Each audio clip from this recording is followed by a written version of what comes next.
If you vote absentee ballot by mail, you might need to get your ballot into the elections office earlier in future elections. Just over 2 hours ago, the state Senate passed a bill to eliminate the 4-day grace period for mail-in ballots to be received. 10 TV political reporter Doug Petcash is live at the State House with both sides of the argument over this bill. Doug? Yolanda and Jeff, just after 3 o'clock this afternoon here in the Senate chambers, the Senate voted 23-10, mostly along party lines, to pass the bill. Republicans say this bill will bring Ohio into compliance with federal law. Democrats call it a voter suppression bill. It will provide impetus for voters to make their voices heard and inspire confidence in a fair and secure election.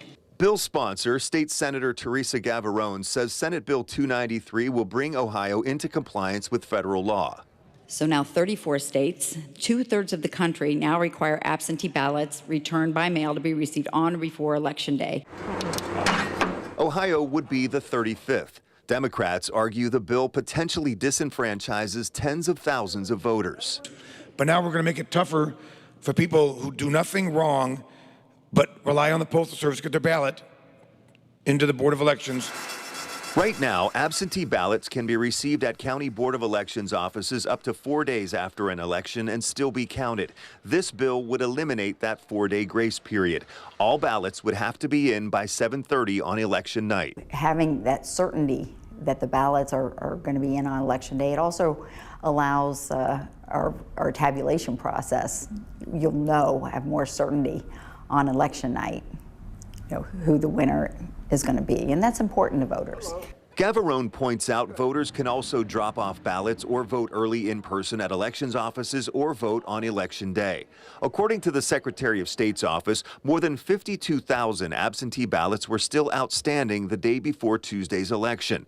Democrats and other opponents say many Ohioans who have to rely on the Postal Service need the extra 4 days. It provides incredible access for senior citizens, people with disabilities, rural Ohioans who have to drive really far to get to the Board of Elections, but also have slower mail service. Anyone who has difficulty for whatever reason getting to the polls. This bill will now go across the State House to the House for consideration, Jeff. And Doug, I'm wondering how strict the wording is in this. Are there any exceptions in this bill for voters? Yes, there are exemptions. Military and overseas voters are exempt, so they will still have that 4-day grace period for mail-in ballots, Jeff. All right, understood. Doug, thank you so much. 10 TV's Doug Petcash reporting tonight.